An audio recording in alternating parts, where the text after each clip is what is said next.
Hello, എന്തൊക്കെ വിശേഷങ്ങൾ എല്ലാവർക്കും? സുഖാണെന്ന് വിചാരിക്കുന്നു. അപ്പോൾ ഇന്നത്തെ വീഡിയോയിൽ പ്രധാനമായിട്ട് നമ്മൾ ഡിസ്കസ് ചെയ്യാൻ പോണത് ദുബായിൽ ഇപ്പോൾ പുതുതായിട്ട് ജോലി അന്വേഷിക്കാൻ വരുന്ന ആൾക്കാർ, അല്ലെങ്കിൽ ഇപ്പോൾ മറ്റൊരു എമിറേറ്റ്സിൽ നിന്ന് മറ്റൊരു എമിറേറ്റ്സിലേക്ക് റീലൊക്കേറ്റ് ചെയ്യാൻ ആഗ്രഹിക്കുന്ന ആൾക്കാർ, ഇവർക്കൊക്കെ പലപ്പോഴായിട്ട് കണ്ടുവരുന്ന ഒരു കൺഫ്യൂഷനാണ് ഈ ദുബായ് മെട്രോയെ കുറിച്ചിട്ട്. അപ്പോൾ ആ ദുബായ് മെട്രോയെ കുറിച്ചിട്ടുള്ള ഒരു ബേസിക് ആയിട്ടുള്ള കുറച്ച് കാര്യങ്ങളാണ് ഞാൻ ഈ വീഡിയോയിലൂടെ അവതരിപ്പിക്കാൻ ശ്രമിക്കുന്നത്. ഇങ്ങനെ ഒരു വീഡിയോ ചെയ്യാനുള്ള ഒരു പ്രധാന കാരണം എന്താ വെച്ച് കഴിഞ്ഞാൽ, ഇപ്പോൾ 2-3 ദിവസം മുന്നേ ഈദ് ദിവസത്തിൽ ഞാൻ മെട്രോയിൽ യാത്ര ചെയ്യുമ്പോൾ പുതുതായിട്ട് പല സ്ഥലത്തുനിന്നും ഇപ്പോൾ ഇവിടുത്തെ ദുബായ് ബുർജ് ഖലീഫ അല്ലെങ്കിൽ അങ്ങനത്തെ അട്രാക്ഷൻസ് ഒക്കെ കാണാൻ വേണ്ടി വരുന്ന പല ആൾക്കാരും പല സംശയങ്ങൾ ചോദിക്കണ്ടായി. അപ്പോൾ അതിനെല്ലാം കൂടി ഒരു മറുപടി കൊടുക്കുക, അല്ലെങ്കിൽ ഇതിലൂടെ ഞാൻ ഉദ്ദേശിക്കുന്നത് അതാണ്. അപ്പോൾ പ്രധാനമായിട്ട് ഇവിടുത്തെ ദുബായ് മെട്രോ കൈകാര്യം ചെയ്യുന്നത് RTA ആണ്, റോഡ് ട്രാൻസ്പോർട്ട് അതോറിറ്റി.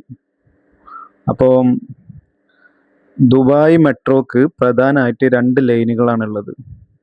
ഒന്ന് ഗ്രീൻ ലൈന്, മറ്റൊന്ന് റെഡ് ലൈന്. അപ്പോൾ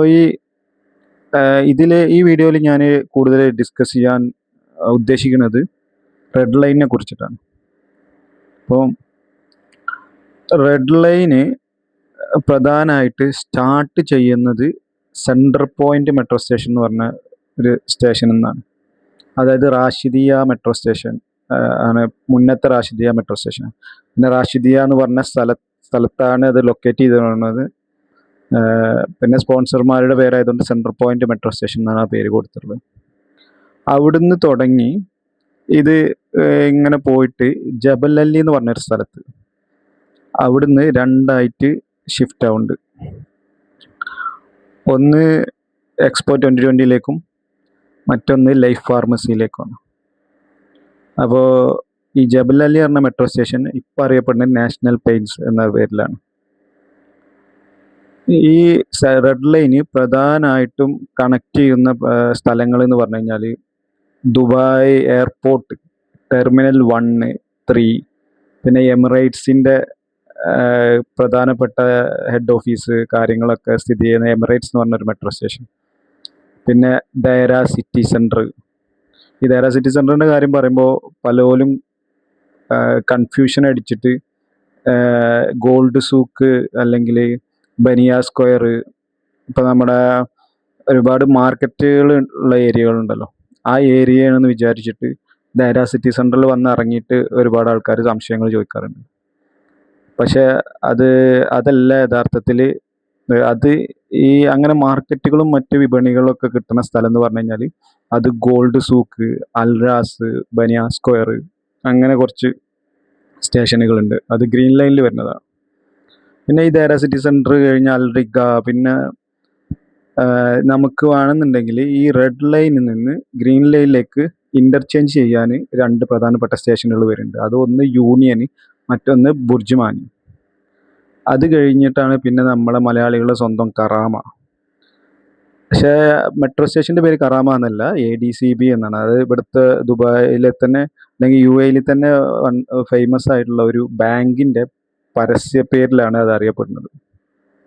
പിന്നെ അത് കഴിഞ്ഞ് Emirates tower, world trade centre ഉണ്ട്, എമിറേറ്റ്സ് ടവർ ഉണ്ട്, ഫിനാൻഷ്യൽ സെൻറ്റർ. ഇവിടെയൊക്കെ എന്ന് പറഞ്ഞു കഴിഞ്ഞാൽ അവിടുത്തെ ഒരു പ്രധാനപ്പെട്ട അട്രാക്ഷൻ നമുക്ക് തോന്നുക, ഇപ്പോൾ നമ്മളെ ഫ്യൂച്ചർ ഓഫ് മ്യൂസിയം, ആ സംഭവമൊക്കെ ആ ഭാഗത്ത് വരുന്നത്. പിന്നെ ബുർജ് ഖലീഫ അടുത്ത സ്റ്റോപ്പ്. അപ്പോൾ ബുർജ് ഖലീഫക്ക് സെപ്പറേറ്റ് ആയിട്ട് തന്നെ ഒരു മെട്രോ സ്റ്റേഷൻ ഉണ്ട്. അതിൻ്റെ പേരാണ് Dubai mall and Burj Khalifa. പിന്നെ അങ്ങനെ പോയി നമ്മൾ അൽക്കൂസ് വരുന്ന സാധാരണ രീതിയിൽ. പിന്നെ ബിസിനസ് ബേ എന്ന് പറഞ്ഞു കഴിഞ്ഞാൽ ഒരുപാട് കമ്പനികളുടെ ഒരു തന്നെ ഉണ്ട്, ഒരു കൂട്ടായ്മ തന്നെ, അല്ലെങ്കിൽ ഒരുപാട് കമ്പനികൾ ഉള്ള ഒരു ഏരിയയാണ്. ഇപ്പോൾ മോസ്റ്റ്ലി ഇവിടെ വിസിറ്റിനൊക്കെ വന്ന് ജോലി അന്വേഷിക്കുന്ന ആൾക്കാർക്ക് കൂടുതൽ സുപരിചിതമായ സ്ഥലങ്ങളായിരിക്കും ഈ ബിസിനസ് ബേ, കാരണം ഒരുപാട് കമ്പനികൾ അവിടെ ഉള്ളതുകൊണ്ട്.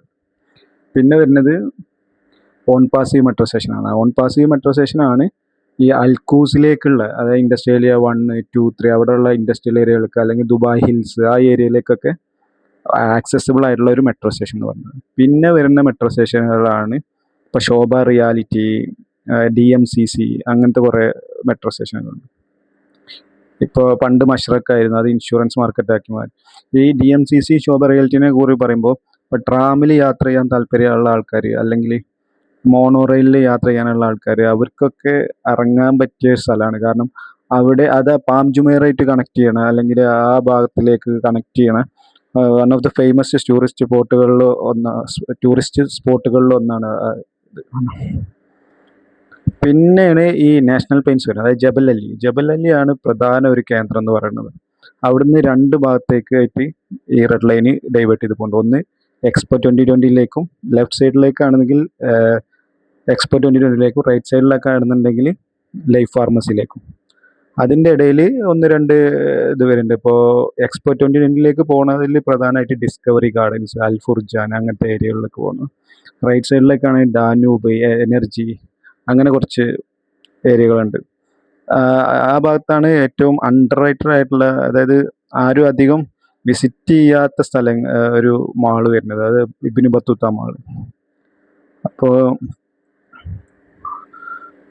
മോസ്റ്റ് ഓഫ് ദ സ്റ്റേഷൻസ് ഞാൻ ഈ റെഡ് ലൈനിൽ കവർ ചെയ്തു എന്ന് ഞാൻ വിശ്വസിക്കുന്നു.